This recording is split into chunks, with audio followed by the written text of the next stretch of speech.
শেষ বাঁশি বাজতেই সবাই মাঠ ছেড়েছিল, কিন্তু একজন দাঁড়িয়েছিলেন মাথা নিচু করে, চোখে শুধুই পানি। তিনি হলেন নেইমার। পুরো স্টেডিয়াম তখন দুই ভাগে বিভক্ত।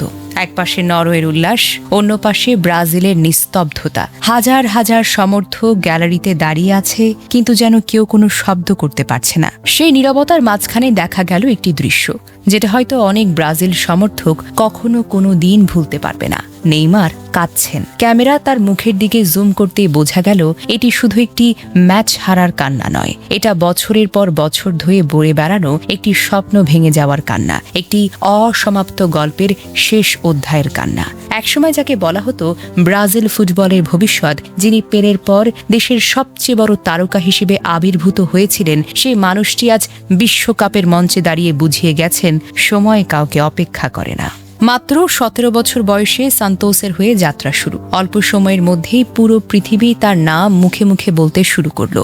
অসাধারণ ড্রিবলিং, অবিশ্বাস্য স্কিল, অসম্ভবকে সম্ভব করে ফেলার ক্ষমতা, সবকিছু মিলিয়ে মনে হচ্ছিল ব্রাজিল আবার নতুন কোনো রাজাকে পেয়ে গেছে। তারপর ইউরোপ। বার্সেলোনায় যোগ দিয়ে তিনি তৈরি করেন ইতিহাসের অন্যতম ভয়ঙ্কর আক্রমণ ভাগ, মেসি, সুয়ারেজ ও নেইমার।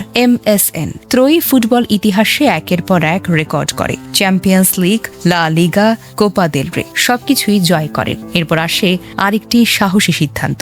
বিশ্ব রেকর্ড ট্রান্সফার ফি দিয়ে PSG-তে যোগ দেন নেইমার। উদ্দেশ্য ছিল একটাই, নিজের পরিচয়ে বিশ্বসেরা হওয়া। শুধু মেসির ছায়ায় নয়, নিজের আলোয় ফুটবলকে শাসন করা। কিন্তু ভাগ্য যেন বারবার তার সামনে দেয়াল তুলে দাঁড়িয়েছে। কখনো গোড়ালির চোট, আবার কখনো হাঁটুর লিগামেন্ট, কখনো দীর্ঘ পুনর্বাসন। যতবার তিনি ছন্দে ফিরেছেন, ততবারই নতুন কোনো ইনজুরি তাকে মাঠের বাহিরে ঠেলে দিয়েছে। বিশ্বকাপও তার জন্য কখনোই সহজ ছিল না। 2014 সালে নিজের দেশের মাটিতে কোয়ার্টার ফাইনালে মারাত্মক চোটে টুর্নামেন্ট শেষ। তারপর সেই ঐতিহাসিক 7-1 বিপর্যয়, যেখানে তিনি মাঠেই থাকতে পারেননি। 2018 সালে অনেক আশা নিয়ে ফিরেছিলেন, কিন্তু বেলজিয়ামের কাছে বিদায়। 2022 সালে ক্রোয়েশিয়ার বিপক্ষে অতিরিক্ত সময়ে অসাধারণ গোল করেছেন। পুরো দেশ ভেবেছিল এবার হয়তো স্বপ্ন পূরণ হবে, কিন্তু কয়েক মিনিটের ব্যবধানে সবকিছুই বদলে যায়। ট্রাই ব্রেকারে বিদায় নেয় ব্রাজিল। সেই রাতে তার চোখের জল কোটি মানুষকে কাঁদিয়েছিল। তারপরেও তিনি হাল ছাড়েননি। অনেকেই বলেছিল আর ফেরা হবে না, বয়স হয়েছে, শরীরটা আর আগের মতো নেই। তবুও তিনি ফিরেছেন, কারণ তার কাছে বিশ্বকাপ ছিল শুধু একটি টুর্নামেন্ট নয়, এটা ছিল জীবনের সবচেয়ে বড় স্বপ্ন।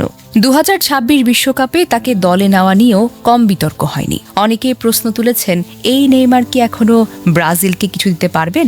হয়তো পুরো 90 মিনিট খেলার মতো শক্তি তার শরীরে ছিল না, হয়তো বেশিরভাগ ম্যাচেই তিনি বেঞ্চ থেকে নেমেছেন, কিন্তু মাঠে নামার প্রতিটি মুহূর্তে বোঝা গেছিল এই জার্সির প্রতি তার ভালোবাসা একটুও কমেনি। নরওয়ের বিপক্ষে ম্যাচেও শেষ দিকে পেনাল্টি দিয়ে গোল করলেন, স্কোরলাইন কিছুটা সম্মানজনক করলেন, কিন্তু গোল করার পরও কোনো উদযাপন ছিল না, কারণ তিনি জানতেন এই গোল ব্রাজিলকে আর বাঁচাতে পারবে না।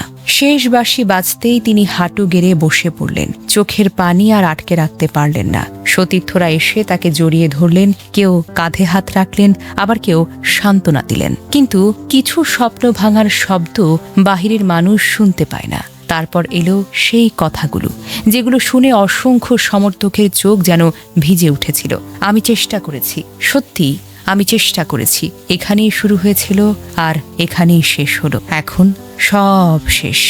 এই কয়েকটি বাক্যের মধ্যেই লুকিয়েছিল এক যুগের গল্প। নেইমার হয়তো বিশ্বকাপ জিততে পারেননি, হয়তো পেলের মতো ট্রফি হাতে ছবি তুলতে পারেননি, কিন্তু তিনি এমন একজন ফুটবলার যার জাদু দেখে অসংখ্য শিশু প্রথম ফুটবলের প্রেমে পড়েছে, যার স্কিল দেখে লাখো মানুষ মাঠে যাওয়ার স্বপ্ন দেখেছে, যার একটি ড্রিবল, একটি পাস, একটি গোল কোটি কোটি মানুষের মুখে হাসি ফুটিয়েছে। পরিসংখ্যান হয়তো একদিন নতুন নাম মনে রাখবে, নতুন প্রজন্ম নতুন কোনো নায়ক পাবে, কিন্তু ফুটবলের ইতিহাস যখনই সৌন্দর্য, সাহস, সৃজনশীলতার, আনন্দের কথা বলবে, সেখানে নেইমারের নাম অবশ্যই উচ্চারিত হবে। কারণ কিছু কিংবদন্তির পরিচয় ট্রফি দিয়ে নয়, মানুষের হৃদয়ে রেখে যাওয়া স্মৃতি দিয়ে লেখা হয়। এটাই তো নেইমারের সবচাইতে বড় অর্জন। আর আজ ব্রাজিলের জার্সিতে তার চোখের সেই শেষ অশ্রু শুধু একজন খেলোয়াড়ের কান্না নয়, সেটি ছিল একটি প্রজন্মের স্বপ্ন বিদায় নেওয়ার মুহূর্ত।